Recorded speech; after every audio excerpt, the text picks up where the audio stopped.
잘 오셨습니다. 사랑하고 축복합니다. 말씀에 은혜 받으시기 바랍니다. 이렇게 함께 인사하겠습니다. 인사할까요? 잘 오셨습니다. 사랑하고 축복합니다. 말씀에 많은 은혜 받으시기 바랍니다. 우리 지난주에 하나님께서 우리에게 보내신 예수 그리스도, 그래서 우리가 예수님을 알려면 무엇을 모르고는 예수님을 알 수 없다. 마태복음 5장, 6장, 7장에 기록되어 있는 예수님의 산상수훈을 알지 못하면서 우리가 예수님을 안다라고 말할 수 없다라는 거죠. 예수님의 모든 가르침의 그 핵심들이 어디에? 이 마태복음의 산상수훈에 담겨져 있다라는 말씀 나누었습니다. 그래서 머리맡에 성경을 두고 산상수훈을 읽으면서 좀 하나님의 말씀을 묵상하시면 좋겠습니다. 꼭 그렇게 하시기 바랍니다 라고 제가 부탁 말씀드렸죠? 대답이 적으시네요. 다 그렇게 하셨는 줄 믿습니다. 나는 안 했는데 다음 주에 하시면 됩니다. 그래서 꼭 이번 주에 나아가서 산상수훈의 말씀들을 묵상하는 여러분이 되기를 바랍니다. 자, 여러분의 인생을 돌아봤을 때, 지금까지 내가 살아오면서 인생을 살아갈 때 가장 행복했던 순간은 어느 순간입니까? 야, 그때 내가 진짜 기뻤어, 그때 너무너무 행복했어 라고 생각이 나는 순간이 어느 순간입니까? 또는 야, 나는 진짜 복받은 사람이야 라고 생각이 들 때는 언제였습니까? 저는 야, 나는 진짜 복받은 사람이야 라는 생각이 언제 드냐면 저희 3월을 볼 때 그런 생각이 듭니다. 여러분 모두가 배우자를 볼 때 야, 나는 정말 복받은 사람이야, 이런 고백이 나오기를 간절히 소망합니다. 여러분, 모든 사람은 뭐 하고 싶어요? 행복하고 싶습니다. 그죠? 그런데 세상에서 일반적으로 사람들은 언제 행복감을 느낄까요? 제가 설교 시간에도 많이 말씀드렸지만 크게 세 가지로 볼 수 있습니다. 첫 번째는 갖고 싶은 것을 갖게 될 때 행복감을 느낀다라는 것입니다. 요즘 젊은 주부들한테 3대 이모가 있대요. 들어보셨어요?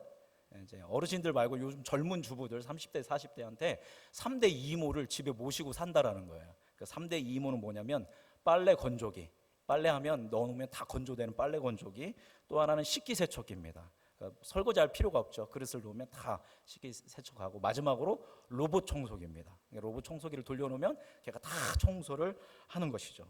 그래서 가사일을 도와주는 이 3대 이모다라고 해서 이 빨래 건조기, 식기세척기, 로봇 청소기가 있으면 주부들이 그걸 살 때마다 뭐를 느끼는 거예요?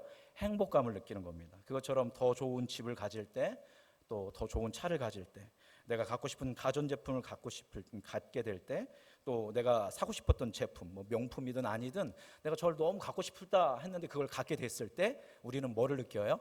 아, 나 정말 행복하구나 라는 마음을 느낀다라는 것입니다. 또 두 번째로는 내가 되고 싶은 존재가 될 때 또 행복감을 느낀다라는 겁니다. 사람들은 다 어떤 존재가 되고 싶으냐면 능력 있는 존재가 되고 싶습니다. 그리고 사람들한테 야, 저 사람은 참 괜찮아 라고 인정받는 사람이 되고 싶습니다. 그래서 이 젊은이들은 좋은 대학에 가서 좋은 직장인이 되고 싶어 하죠. 그런 일들이 우리 안에 일어날 때 행복한 거죠. 사람들이 나를 존경해 줄 때, 내가 영향력 있는 사람이 될 때, 내가 인기 있는 사람이 될 때 나는 뭐를 느껴요?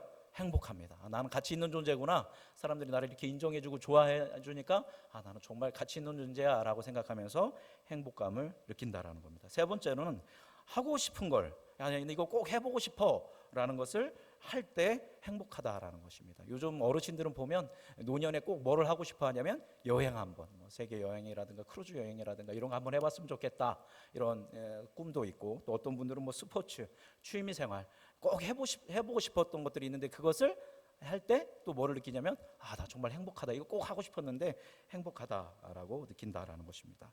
자, 여러분 갖고 싶은 거 갖고, 되고 싶은 거 되고, 하고 싶은 거 하고 이랬을 때 우리는 행복감을 누리는데, 여러분 이렇게 해줄 수 있는 게 뭐가 있다라고 사람들은 생각할까요? 그렇죠. 돈이 있으면 갖고 싶은 거 갔을 수 있잖아요. 돈이 있으면 하고 싶은 거 할 수 있고, 돈이 있으면 되고 싶은 거, 뭐 끝까지 될 수는 없어도 어느 정도 될 수 있는, 돈을 많이 쓰면 사람들이 좋아하니까요. 이렇게 생각합니다. 그래서 뭐가 많으면 행복할 거다 우리는 생각해요? 돈이 많으면 행복할 거라고 생각해요. 그래서 다 뭐가 되고 싶습니까? 부자가 되고 싶어요. 그래서 어마어마한 부자는 되지, 뭐 부자까지는 아니더라도 부족함 없이 넉넉하게 살 수 있는, 그걸 뭐라고 해요? 부족함 없이 넉넉하게 사는 사람을 부자라고 하는 겁니다. 그죠? 다 뭐가 되고 싶은 거예요? 부자가 되고 싶은 마음이 우리 안에 있는 거죠. 그 안에는 어떤 신화가 있냐면 부자는 뭐하다? 행복하다. 또 부자는 뭐 받은 사람이다? 복 받은 사람이다 라고 생각한다라는 것입니다. 반대로 가난한 사람들, 경제적으로 어려운 사람들은 박복하다, 복을 못 받았다, 그리고 행복하지 못하다라고 느껴진다라는 것입니다. 이것이 지금 이 세상에서 만들어 놓은 뭐라는 개념이에요? 행복이라는 개념이에요. 그래서 TV 광고라든가 여러분이 드라마를 본다든가 이런 걸 보면 다 여러분한테 이런 걸 얘기해 주는 거예요. 이렇게 해야 여러분이 행복합니다. 그러니까 우리 제품을 사십시오. 이 차를 사야 당신은 근사한 사람입니다. 이 옷을 입으면 당신은 예뻐집니다. 이 가전제품을 사면 당신의 삶은 편안해지고 행복해집니다. 우리는 TV를 보면서 여러 가지 이야기를 들으면서 행복하고 싶어, 저거 갖고 싶어. 그래서 돈이 있으면 갖게 돼서 행복한 줄 알았는데 그 행복은 금방 오래 가지 않습니다. 또 그걸 갖고 싶은데 못 가지면 나는 어떤 사람이라고 생각해요? 불행한 사람이라고 이렇게 생각합니다. 근데 여러분, 이런 모든 행복은 내 안에서 나오는 행복이 아니에요. 다 조건, 상황, 환경에 기초한 행복이다라는 것입니다. 나라는 존재 밖에 있는 곳에서 뭐를 찾고 있는 거예요? 행복을 찾고 있는 겁니다. 그런 거는 가변적이에요. 내가 좋은 제품을 사서 행복하지만 이 좋은 제품 몇 년 되면, 요즘은 2, 3년 되면 구식이 돼요. 그죠? 가변적이라는 거예요. 이런 세상이 주는 이런 행복들은 영원히 흔들리지 않는 그런 행복이 아니라 금방 사라지는. 그래서 어떤 신학자는 그렇게 얘기했습니다. 세상의 행복은 날개가 달려있다. 세상이 주는 행복은. 그래서 굉장히 행복을 느꼈는데 금방 그 행복이 날아가서 없어져 버린다라는 것입니다. 이 이야기는 무엇이냐면 이것은 궁극적인 행복이라 말할 수 없다라는 거예요. 그러다 보니까 그런 조건이나 환경이나 상황으로 인해서 행복하더라도 언제 이 행복함이 없어질까 봐 뭐예요? 걱정이 되고 두려움이 오는 것입니다. 늘 행복한 순간에도 오래가지 않을 거야. 이거 깨지면 어떻게 하지? 이런 막연한 두려움이 있다라는 것입니다. 이것은 무엇을 얘기하는 것이냐면 지금 제가 말씀드린 것, 되고 싶은 거, 하고 싶은 거, 갖고 싶은 거, 그래서 그걸 돈으로 할 수 있어서 가졌다고 해서 그 행복이 진정한 행복이 아니라는 겁니다. 궁극적인 행복이 아니라는 거예요. 진정한 행복은 어떤 거냐면 환경이 바뀌어도, 조건이 바뀌어도, 상황이 바뀌어도, 내가 어려워져도, 또 내가 잘 풀려도 그런 것에 전혀 상관없이 내 마음에 기쁨이 있고 감사가 있고 평안함이 있고, 이게 무슨 상태라는 거예요? 진정한 행복이고 이것이 진정한 우리에게 주어진 궁극적인 복이다라고 이야기합니다. 또 우리 세상에서 복을 이야기하죠. 세상에서 몇 가지 복을 얘기합니까?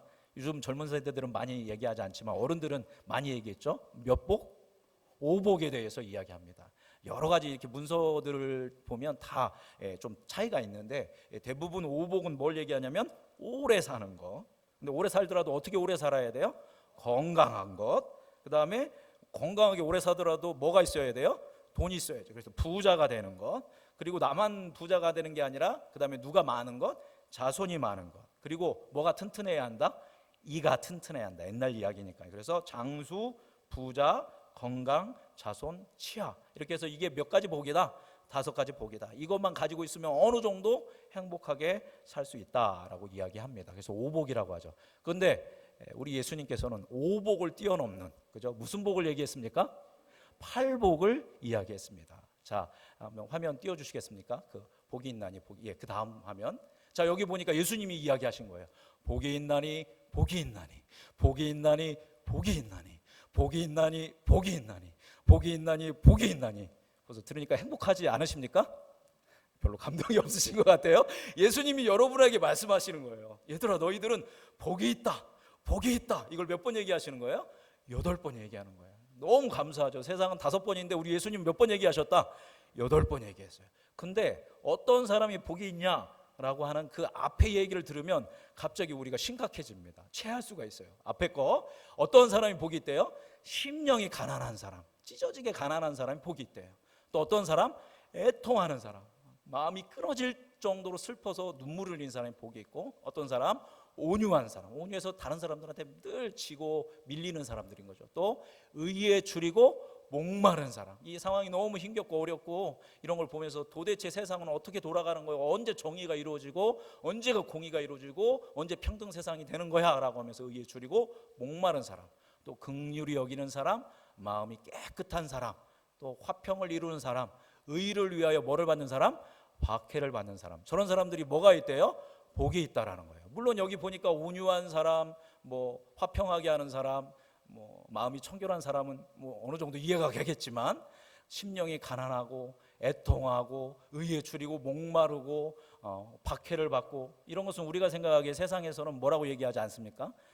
복이라고 얘기하지 않는 것들이죠. 자, 그 다음 보면 왜 이게 복이냐면, 천국이 그들의 것이고 그들이 위로를 받을 것이고 땅을 기업으로 받을 것이고 배부르게 될 것이고 긍휼히 여김을 받게 될 것이고 하나님을 보게 될 것이고 하나님의 아들이라 인정을 받게 될 것이고 천국이 그들의 것이 될 것이다 라고 이야기하고 있습니다. 이것이 예수님께서 우리에게 말씀해 주신 뭐예요? 팔복이다라는 것입니다. 우리는 여기에서 봤을 때 이 왼쪽에 있는 거는 조금 멀리하고 싶고, 복이 있나니 그 뒤만 있었으면 좋겠다라는 그런 마음을 가지고 있는데, 사실 저 자체 모든 한 가지 한 가지가 우리에게 뭐라는 거예요? 복이고, 여러분 자체가 그런 무슨 존재라는 겁니까? 이 팔복을 하나님께서 주신 존재다라는 겁니다. 근데 우리는 안타깝게도 저 팔복을 뭐 하지 못하고 있냐면 누리지 못하고 있는 그런 상황 가운데 있는 것을 볼 수 있습니다. 그래서 오늘부터 우리가 8주 동안 이 복 하나하나에 대해서, 이 복이 갖는 의미, 우리가 이 복을 어떻게 누릴 수 있는가에 대해서 말씀을 나누도록 하겠습니다. 그 첫 번째로 오늘 본문 말씀 보니까 어떠한 사람이 복이 있다? 심령이 가난한 사람이 복이 있다. 천국이 그들의 것이다 라고 이야기하고 있습니다. 앞서 제가 처음에 설교를 시작할 때 세상은 어떤 사람이 복이 있다라고 얘기한다고 했습니까? 뭐가 많은 사람? 돈이 많은 사람, 부자가 복이 있다라고 여겼습니다. 왜입니까? 말씀드린 것처럼 갖고 싶은 거 가질 수 있고, 되고 싶은 거 어느 정도 될 수 있고, 하고 싶은 거 어느 정도 할 수 있기 때문입니다. 그런데 예수님은 그것과 어떻게 이야기하고 있어요? 정반대로 이야기하고 있습니다. 심령이 가난한 자는 복이 있다. 자, 이 말씀을 하면 또 우리가 위로를 받아요. 가난한 자 앞에 뭐가 붙었어요? 심령이, 우리말로 하면 마음이. 다행이야, 가난이 아니라 마음이 가난하다고 얘기했으니까 다행이야. 그런데 여러분, 오늘 본문 같이 읽었죠? 누가복음에는 뭐라고 쓰여 있냐면 가난한 사람이 복이 있다라고 이야기하고 있습니다. 또 누가복음에는 심지어 그 곧바로 그 뒤쪽에 조금 가보면 부자에게는 뭐가 있다? 화가 있다. 부자에게는 화가 있다라고 예수님께서 이야기하고 계신 것을 볼 수 있습니다. 이 세상에서 이야기하는 복, 돈과 어떤 이런 많은 것을 누리는 부자와는 정반대되는 가난한 사람의 복이 있다고 예수님은 이야기하시는데, 여기에서도 이 가난이라는 단어가 원어로 푸토코스거든요. 이 가난이라는 단어를 이야기하는 이 성경의 원어가 두 가지가 있는데, 하나는 뭐냐면 내가 벌어서 먹을 정도는 되지만 풍족하지 않은 가난이라는 단어가 있고, 하나는 뭐냐면 스스로 생존할 수 없어요. 자립할 수 없는 가난, 이게 푸토코스인데, 말하자면 내가 벌어서 먹을 수만 있을 만큼의 힘이 없는 사람인 겁니다. 그래서 누군가에게 의존해야 돼요. 이걸 뭐라고 합니까? 우리가 거지라고 이야기하죠. 누군가의 도움이 필요해요. 그래서 누가 도와주지 않으면 생존할 수 없는 가난함이 바로 여기서 이야기하는 푸토코스라는 단어이다라는 것입니다. 즉 예수님께서는 그만큼 가난한 사람이 어떤 존재이다, 복이 있다라고 이야기합니다. 왜 이렇게 엄청나게 가난한 사람이 복이 있다라고 말씀을 하셨습니까? 그 다음 구절이죠. 그렇게 가난한 사람에게 무엇이 주어진다라고 이야기하고 계신 거예요? 천국이 저희 것이며 하나님의 나라가 그의 것이다라고 이야기합니다. 제가 마태복음 이야기하면서 계속 설교했던 것처럼 천국은 정확하게 표현하면 뭐라고 표현해야 돼요? 하나님의 나라라고 표현해야 되고, 이 하나님의 나라를 더 정확하게 신학적으로 성경적으로 표현한다면 하나님의 다스림이라는 단어인 거예요. 그러니까 천국은 우리가 죽어서 가는 나라가 거기만 천국이 아니라 어디서부터 천국이 시작되는 거예요? 바로 여러분이 예수님을 믿는 순간부터 여러분은 어디에서 살고 있어요? 하나님 나라에서 살고 있습니다. 그 얘기는 내 삶을 누가 다스리고 계시다라는 거예요? 하나님이 다스리고 계시다라는 것입니다. 그렇기 때문에 하나님이 나를 다스리시기 때문에 내가 흔들림 없이 하나님 안에서 평화와 자유를 누리면서 그렇게 살아갈 수 있다라는 것입니다.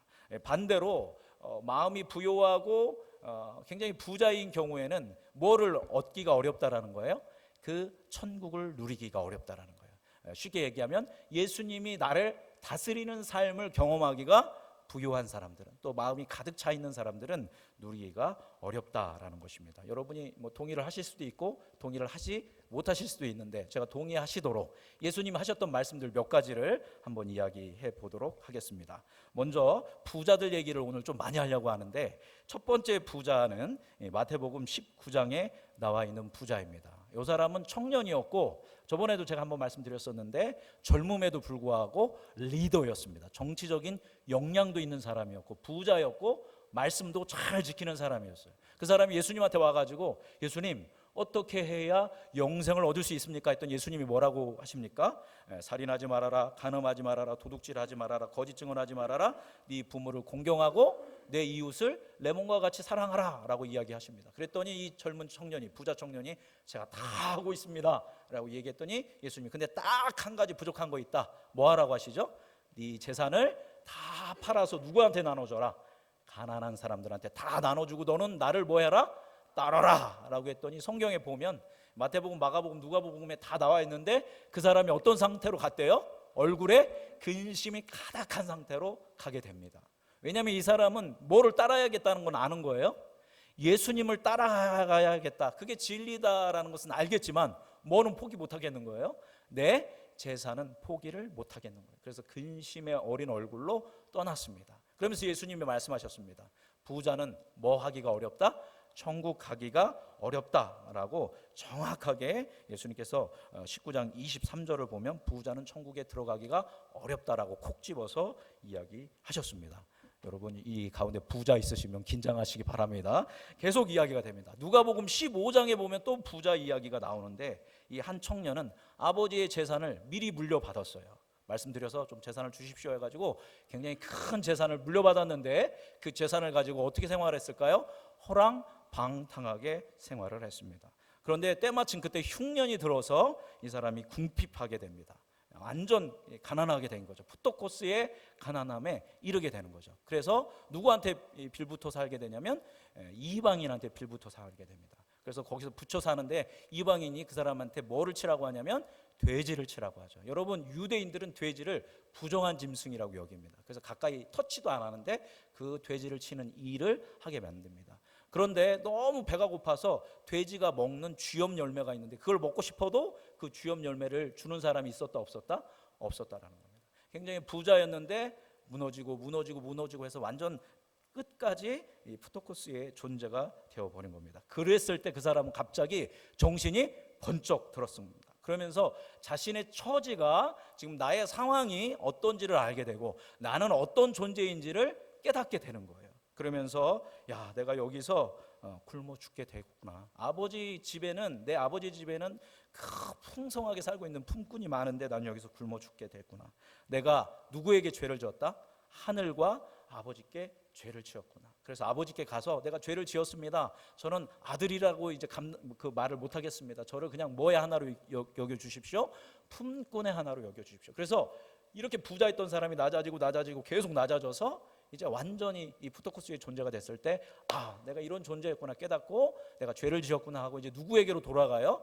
아버지께로 돌아갑니다. 누구 얘기예요? 탕자의 이야기입니다. 그래서 결국 아버지가 이 탕자를 어떻게 합니까? 완전히 받아주고 다 용납해주고 보호해주고 다 회복시켜주어서 이 탕자는 비로소 누구의 품에서? 아버지의 품에서 참되고 복된 행복한 삶을 누리게 되는 것을 볼 수 있습니다. 이 두 부자의 이야기입니다. 그죠? 궁극적으로 누가 진정 행복한 사람이 됐는가 우리가 판단할 수 있을 것 같습니다.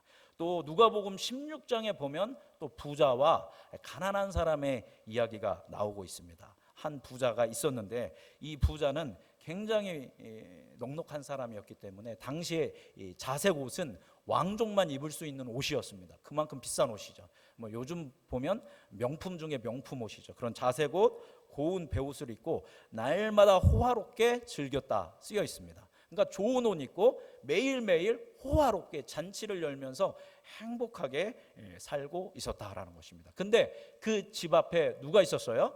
거지 하나가 있었습니다. 근데 그 거지의 이름이 나사로라는 거지가 있었습니다. 그 사람은 버려진 사람이었습니다. 본문 말씀 보면 버려진 채라고 쓰여 있습니다. 푸토코스죠. 완전히 버려진 채 있었는데, 그래서 그 호화로운 집에서 나오는 음식이라도 먹고 좀 배부르고 싶은데 그 음식도 줘요, 안 줘요? 이 부잣집에서 안 주는 거예요. 오히려 그에게 다가온 것은 개가 와서 자기의 헌데 아픈 데를 핥았다라는 것입니다. 자, 여러분, 세상적으로 봤을 때 누가 행복한 사람입니까? 누가 복받은 사람입니까? 당연히 자색 옷, 배실 옷, 그리고 날마다 호화롭게 살아도 재산이 줄어들지 않는 이 사람이 우리는 보기에는 행복한 사람이라고 생각하고, 그 사람이 복받은 사람이라고 생각하겠죠. 그런데 그 둘이 어떻게 함께 죽음을 맞이하게 됩니다. 죽음을 맞이했을 때 이 가난했던 나사로는 누구의 품에 안겼을까요? 아브라함의 품에 안긴 것입니다. 반대로 이 부유한 사람은 어디에 떨어져요? 지옥에 떨어져서 그 불 가운데서 고통을 당하는 결과가 나오게 됩니다. 여러분, 이렇게 봤을 때 누가 복받은 사람입니까? 이 부유한 사람은 날마다 부족함이 없어요. 날마다 호화롭게 살아요. 그러니까 늘 넉넉하니까 누가 필요해요? 하나님이 필요해요? 필요하지 않아요? 하나님을 믿더라도 그렇게 하나님이 나한테 필요하지 않아요. 왜냐하면 내 삶이 넉넉하니까, 늘 호화로우니까, 늘 좋은 옷 입고 있으니까. 그러나 이 가난한 나사로는 정말 자기도 가난했지만 뭐도 가난해요? 심령도 가난했던 분. 그래서 자기는 누가 필요해요? 누군가 나를 도와줄 사람이 필요한데 아무도 안 도와줘. 사람들이 나를 도와주지 않으니까 이제는 누구를 찾을 수밖에 없는 존재가 되는 겁니까? 하나님을 찾는 존재입니다. 하나님, 이 고난에서, 이 가난함에서 나를 구원하여 주옵소서. 그렇게 하나님을 찾았기에 그들의 사후에 결국 한 사람은 구원을 누리게 되고, 하나님 안에서 한 사람은 영원한 어떤 형벌에 이르는 상황에 놓이게 되는 것을 볼 수 있습니다. 부자는 자신의 부유함과 능력과 호화로움에 도취되어서 하나님을 잊어버리며 살았고, 가난한 사람은 그럴수록 더 하나님을 찾고 하나님께 집중했다라는 것입니다. 또 하나를 이야기하면 이 또 두 부자 이야기를 한 번 더 하겠습니다. 여러분, 부자라고 해서 다 그렇게 되는 건 아닙니다. 부자이지만 마음이 뭐한 사람이 있을까요? 가난한 사람이 있습니다. 가난하다고 해서 다 하나님을 찾는 게 아니에요. 가난하지만 심령이 뭐한 사람이 있어요? 자기로 교만으로, 자기 고집으로 꽉 찬 사람이 있다라는 겁니다. 이제 그 두 사람에 대해서 이야기를 한다면, 이 사람 둘 다 부자예요. 그래서 두 사람이 동시에 함께 성전에 기도하러 왔어요. 요즘 말대로 한다면 이 두 부자가 예배드리러 온 거죠. 그죠? 예배드리러 왔는데 한 사람은 바리새파인입니다. 그 바리새파인이 가장 높은 곳에서, 사람들이 잘 보이는 곳에서 두 손을 모으고 하늘을 바라보면서 기도하기 시작합니다. 그래서 이 사람이 뭐라고 기도하냐면, 하나님이여, 나는 다른 사람들, 곧 토색, 불의, 간음하는 자들과 그런 사람들과 같지 아니하고 옆에 있는 이 세리와 같지 아니함을 감사합니다. 저는 일에 2번씩 금식하고 소득의 11조를 드립니다. 이렇게 기도했어요. 자, 이 사람은 신앙이 자기가 생각하기엔 좋은 사람이에요. 그래서 기도할 때, 하나님, 나는 죄를 짓지 않았습니다. 하나님, 나는 의롭게 살았습니다. 하나님 말씀대로 힘차게 살았고 그것을 이루어 놨습니다. 내가 그렇게 살 수 있도록 하나님 도와주셔서 감사합니다. 하나님, 결국 누구 자랑하고 있는 거예요? 자기 자랑하고 있는 거예요. 옆에 저기 세리 있는데, 저는 세리와 같지 않게 해주셔서 감사합니다. 저는 일주일에 몇 번 금식을 해요? 2번 금식을 하고, 저는 소득의 11조도 철저하게 하나님께 바칩니다. 오 하나님, 나의 기도를 들어주셔서. 이렇게 듣기만 해도 벌써 굉장히 위선적이고 기만적인 어떤 이런 기도인 것을 볼 수 있어요. 그 부유한 사람은 재산만 많은 게 아니라 모두 가득 차 있는 거예요. 자기 안에도 자기라는 이 부유함으로 가득 차 있는 이런 부자가 한 사람이 있습니다. 자, 또 한 사람은 어떤 사람이냐면 바로 세리였습니다. 우리가 잘 알듯이 세리는 당시에 그 매국노였습니다. 우리나라 말로 한다면 친일파와 같은 존재가 세리였습니다. 그러다 보니까 이 세리는 기도하러 와서 사람들이 잘 보이는 곳에서 기도하지 못합니다. 어디에서 기도했을까요? 사람들이 잘 안 보이는 저 구석, 이런 구석에서 몰래 기도를 합니다. 그는 어떻게 기도하냐면, 세리는 멀리 서서 감히 눈을 들어 하늘을 쳐다보지도 못하고, 그러니까 하나님 앞에 나왔을 때 고개도 못 들어요. 자기는 뭐니까, 세리니까 고개도 못 들고 고개를 숙이고, 그 다음에 가슴을 칩니다. 다만 가슴을 치면, 고개를 치면서 가슴을 치면서 기도하기를, 하나님이여 불쌍히 여겨 주십시오. 나는 죄인입니다 하면서 하나님 앞에 나와서 고개 못 들고 가슴을 치면서, 나는 죄인입니다, 나를 좀 불쌍히 여겨 주십시오, 나를 도와주십시오 하면서 기도를 하였다라는 것입니다. 자, 이 둘에 대해서 예수님께서 이야기하면서 둘 중에 누가 의로운 자냐, 정말 말씀대로 살고 신앙대로 살고 의롭게 살고 정의롭게 살고 11조도 열심히 하고 금식 기도도 하고 정말 영적으로 이렇게 열심히 산 사람이 의로운 사람이냐, 아니면 세리로서 살아가지만 하나님 앞에서 그렇게 간절하게 회개하면서 기도하는 사람이 의로운 사람이냐. 예수님 누가 의로운 사람이라고 얘기하셨습니까? 바로 이 세리가 의로운 사람이라고 이야기합니다. 그러나 세상 사람들이 봤을 때는 어떻을까요? 당연히 바리새파이는 말씀을 수호하고 말씀대로 살아가는 사람들이기 때문에 그 사람이 행복한 사람이고 복받은 사람이고, 세리는 사람들한테 손가락질 받고 비판받고 조롱받는 사람이니까 저주받은 사람이라고 생각했지만 예수님께서는 그렇게 보지 않으셨다라는 겁니다. 오히려 이 세리가 부요한 사람이었지만, 돈은 많았지만 뭐가 가난한 사람이었습니까? 심령이 가난한 사람이었다라는 것입니다. 그렇다면 누가 복받은 사람이냐, 누가 행복한 사람이냐? 바로 세리라는 것을 볼 수 있습니다. 마지막으로 한 가지 더 예를 들도록 하겠습니다. 이 복받고 이 부요하고 가난하고 이 행복한 이런 수많은 이런 이야기들은 개인만이 아니라 공동체를 보아도 나오고 있는 것을 볼 수 있습니다. 우리 요한계시록에 2장 3장에 보면 교회 얘기들이 많이 나와요. 우리 음성에도 많은 교회들이 있지 않습니까? 다 교회는 하나예요. 알죠? 우리가 옆교회를 사랑하고 서로 소통해야 하는데 여러 가지 한계들이 있어서 우리끼리만 모이고 있지만 연합도 굉장히, 그래서 교회가 중요합니다. 그래서 모든 교회가 하나인데 이 많은 교회 중에서도 보면 굉장히 좋은 교회도 있고 굉장히 가난한 교회도, 어려운 교회도 있고 그렇습니다. 제가 우리 음성중앙교회를 보면 우리 교회는 굉장히 무슨 교회일까요? 부요한 교회라고 저는 봅니다. 이거 보세요. 제가 처음에 왔을 때 깜짝 놀랐어요. 막 들어와서 이렇게 좋은 성전이, 시스템도 다 최고고, 다 마이크도 그렇고 의자는 또 얼마나 예뻐요. 저한테 방문하는 사람들이 꽤 있는데 목사님들이라든가 방문하면 딱 불을 켜주면 너무 따뜻하다고, 너무 좋다고. 여러분, 저희 교회는 어떤 교회다? 부요한 교회입니다. 그러니까 우리는 어떻게 해야 돼요? 조심해야 돼요. 우리 음성중앙교회 조심해야 합니다. 근데 여러분, 개척교회 가보십시오. 진짜 옛날 장의자에 가면 막 어두침침하고, 이렇게 말하면 죄송하지만 뭐 나오게 생겼어요. 마치 귀신 나오게 생긴 그런 교회들도 어마어마하게 많아요. 자, 그러면 사람들이 볼 때 어느 교회가 복받은 교회고 어느 교회가 행복한 교회예요? 사람들이 볼 때는 우리 교회 같은 교회죠. 와보니까 환하고 좋고, 야, 이 교회 정말 복받은 교회구나, 행복한 교회구나. 그리고 어두침침하면 아이고, 여기서 목회하려면 얼마나 어려울까, 누가 오기는 하겠어. 여러분, 우리는 이렇게 생각할 수 있지 않습니까? 이런 교회가 요한계시록에 보면 나와요. 한 교회는 어디 교회냐면 라오디게아 교회예요. 라오디게아 교회는 뭐라고 했냐면 나는 부자다, 부유하고 부족한 것이 없다, 이렇게 이야기를 해요. 하나님한테, 사람들한테 우리는 막 신앙도 좋고 교회도 좋고 재정도 빵빵하고 부족함이 없는 부유한 교회다, 행복한 교회다, 라오디게아 교회가 자평을 하는 거예요, 스스로 그렇게. 근데 예수님은 그 라오디게아 교회한테 뭐라고 이야기하냐면 너는 곤고하다, 너는 내가 보기에 가련하다, 너는 내가 보기에 가난하다, 너는 내가 보기에 눈이 멀었다, 너는 내가 보기에 빨가벗었는데 벌거벗었는데 그것도 너는 모르고 있다 라고 하면서 너는 내게서, 예수님에게서 불로 연단된 금을 사서 좀 부유해져라.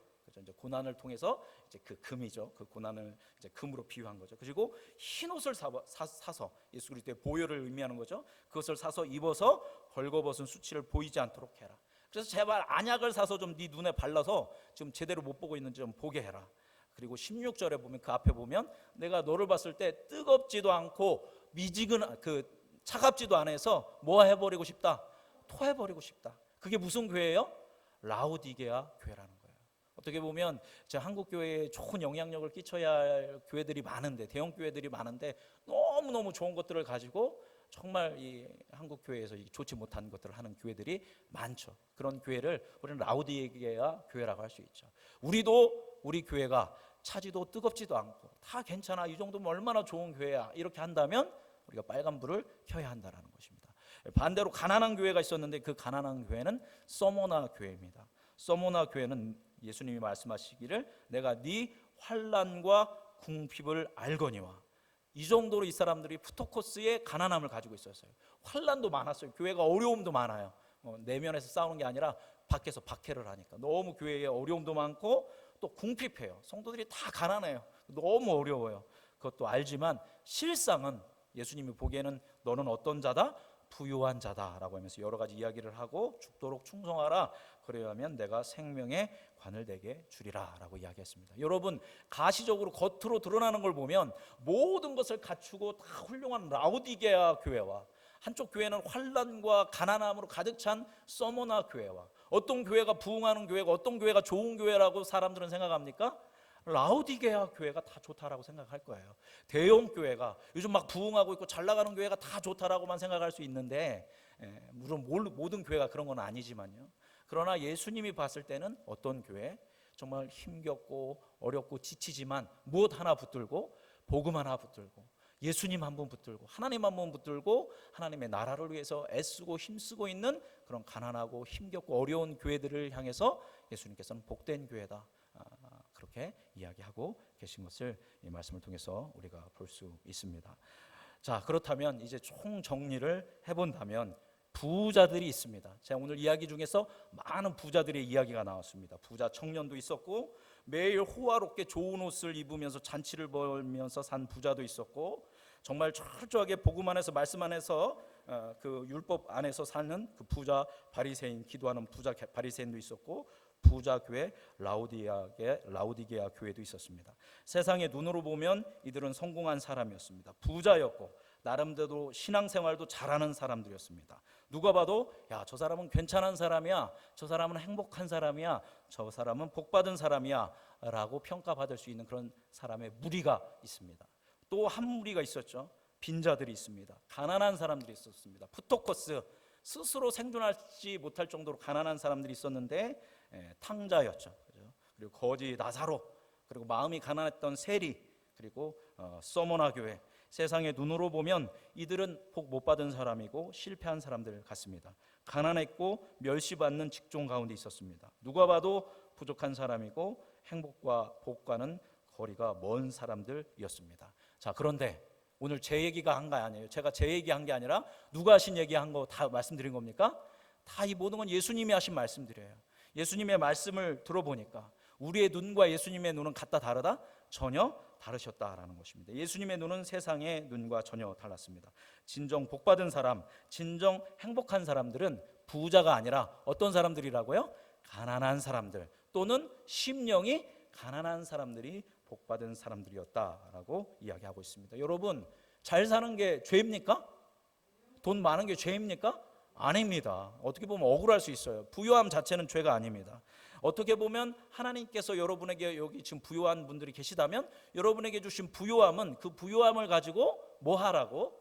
세상에 연약한 사람들을 돕고 하나님의 나라 확장을 위해서, 선교를 위해서, 전도를 위해서 그 재정을 흘러보내라고 하나님이 주신 것일 수 있습니다. 그런데 문제는 부유함 자체는 문제가 되지 않지만 그 재정을 제대로 다루지 못하면, 그죠?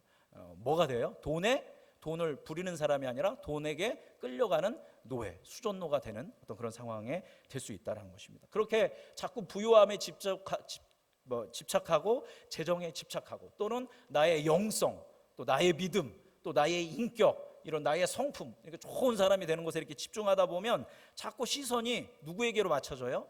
나에게로 맞춰지고 재정에게로 맞춰지게 된다라는 것입니다. 자, 그래서 이 부유함은 재정만을 얘기하는 것이 아니라 자기의 교만함 포함하고 있습니다.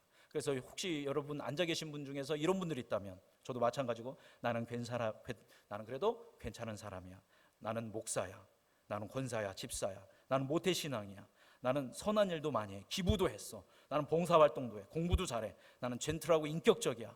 다 이 모든 마음들이 어떤 마음이에요? 부유한 마음입니다. 그죠? 이렇게 하면, 그죠? 그래서 제가 생각하기에 말씀 준비하면서 이 중에서 가장 위험한 게 누굴까? 가장 부유한 게 누굴까? 생각해 볼 때 제가 아닐까? 그렇게 생각을 해봤습니다. 왜냐하면 저는 이제 평생 목사로 살았고 기도도 많이 했고 신비 체험도 많이 했고 이렇게 좋은 목회 자리 제가 있다가 내려놓고 5년 동안 선교단체에 가서 선교도 헌신했었고 여기저기 제가 강의도 많이 다녔고 또 말씀 공부도 많이 했고, 그러니 나는 어떤 목사다? 스스로 생각하기에 나는 괜찮은 목사야. 그래도 내가 헌신하고 충성한 세월이 언젠데, 이렇게 하면 어떤 사람이 되는 거예요? 누구에게서 계속 멀어지고 있는 거예요? 하나님께서 멀어지는 거예요. 나는 행복한 것 같고 나는 괜찮은 것 같고 나는 복받은 사람인 것 같지만 계속 뭐에서 멀어지고 있는 거예요? 복에서, 행복에게서 하나님에게서 멀어지고 있는 사람이다라는 겁니다. 여기 앉아 계신 분들 중에서도 내가 3대 신앙, 4대 신앙, 내가 정말 소시적에 열심히 했어. 지금 교회 재직이고 난 기도 생활도 열심히 하고 말씀대로 살려고 힘을 쓰고 있고 경제적으로도 넉넉하고 이렇다면 자신을 돌아봐야 한다는 것입니다. 스스로 내 신앙에 만족하고 나의 인격에 흡족하고 자기 자신에게 자꾸 힘이 들어가면 힘이 들어갈수록 우리는 누구에게서 멀어지는 거예요? 하나님에게서도 멀어지게 되는 겁니다. 그래서 결국에는 하나님 없이도 신앙생활하는 사람이 돼버리는 겁니다. 하나님 없이도 충분히 기도하고 신앙생활하는 병든 그리스도인이 되는 것이죠. 그렇다면 회개도 없고 기도도 없는 그런 그리스도인이 된다라는 것입니다. 그렇기 때문에 우리의 믿음, 나는 정말 가난한 사람인가? 나는 심령이 가난한 사람인가? 돌아봐야 한다라는 것입니다. 이제 말씀 마무리하도록 하겠습니다. 심령이 가난한 자는 복이 있습니다. 가난한 자는 복이 있습니다. 할렐루야. 우리 음성중앙교회 모든 성도님들, 예배하는 모든 분들이 가난한 자, 심령이 가난한 여러분이 되기를 간절히 소망합니다. 이것은 무슨 의미입니까? 가난한 마음으로 인해서, 그 가난함으로 인해서 내가 어떤 존재인지를 명확히 보고 하늘을 향해 부르짖었다라는 것입니다. 절대적으로 하나님을 의존했다라는 거죠. 그래서 심령이 가난하다라는 것은 하나님에 대한 우리의 태도를 의미하는 겁니다. 탕자가 잘 살 때는 찾지 않았지만 정말 무너지니까 나는 도저히 살 수 없구나. 누구 없으면 살 수 없다? 아버지 없으면 살 수 없다. 그러니까 내가 회개하고 누구에게로 가야겠다? 아버지에게로 가야겠다. 이게 심령이 가난한 마음입니다. 여러분 세리의 기도를 보십시오. 성전에 와가지고 하나님께 너무 송구스러워서 저 구석에 앉아가지고 고개도 못 들고 가슴을 치면서 주님 저를 긍휼히 여겨주옵소서. 불쌍히 나는 죄인입니다 하면서 나의 죄인됨을 인정하고 난 누구 없이는 살 수 없습니다. 하나님 없이는 살 수 없습니다. 하나님 내 삶 가운데 임하셔서 나를 붙들어 주옵소서. 그렇게 어떤 마음을 가질 때 절대적으로 하나님을 의존하고 하나님을 바라보고 하나님을 신뢰하는 마음을 가질 때 여러분 마음 가운데 뭐가 이루어지는 거예요? 하나님의 나라가 임하는 겁니다. 이미 여러분 가운데는 하나님의 나라가 주어졌지만 우리가 이 심령이 가난한 것들을 누리지 못하기 때문에 스스로 내가 어떤 존재인지를 인식하지 못하기 때문에 이렇게 주님의 의로운 하나님의 나라를 누리지 못한다라는 겁니다. 이렇게 가난한 마음으로 낮은 마음으로 하나님을 의존하고 하나님을 찾을 때 여러분 가운데에 이제 상황과 환경과 조건에 의해서 흔들리는 믿음이 아니라 흔들리는 행복이 아니라 모든 순간 가운데도 누구 한 분으로 하나님 한 분으로 예수님으로 인해서 기쁨이 있고 감사가 있고 평안함이 있는 그래서 항상 기뻐하고 쉬지 말고 기도하고 범사에 감사하는 그런 궁극의 예수 그리스도께서 말씀하신 참된 복을 참된 행복을 누리는 역사가 일어날 줄 믿습니다. 우리 모두가 그 심령이 가난한 자의 복을 누리는 우리 음성중앙교회 되기를 간절히 소망합니다. 기도하겠습니다. 살아계신 하나님 아버지, 오늘 산상수훈 8복에 가장 중요하다 할 수 있는 첫 번째 복인 심령이 가난한 자에 대한 복을 아버지 나누었습니다. 주님, 이 자리 가운데에 가난한 자들이 있습니까? 하나님 그 가난함이 하나님의 참된 복임을 기억하게 하여 주옵소서. 이 자리 가운데에 부요한 자들이 있습니까? 그 부요함으로 인해서 교만함이나 자기 의에 빠지지 않게 하여 주시고 그 교만함에 사로잡히지 않도록 하시고 하나님 그 상황 가운데도 심령이 가난한 마음을 갖도록 인도하여 주시옵소서. 그래서 우리 음성중앙교회 모든 성도님들이 예수님께서 말씀하시는 이 팔복 가운데에 심령이 가난한 자 되어서 늘 주님을 의지하고 주님을 신뢰하고 주님을 찾고 구하는 가운데에 천국의 삶을 살 수 있는 우리 모두 되도록 인도하여 주옵소서. 그렇게 행하실 주님을 신뢰하며 사랑이 많으신 예수 그리스도의 이름으로 감사하며 기도드립니다. 아멘. 우리 찬송가 634장 찬양하겠습니다.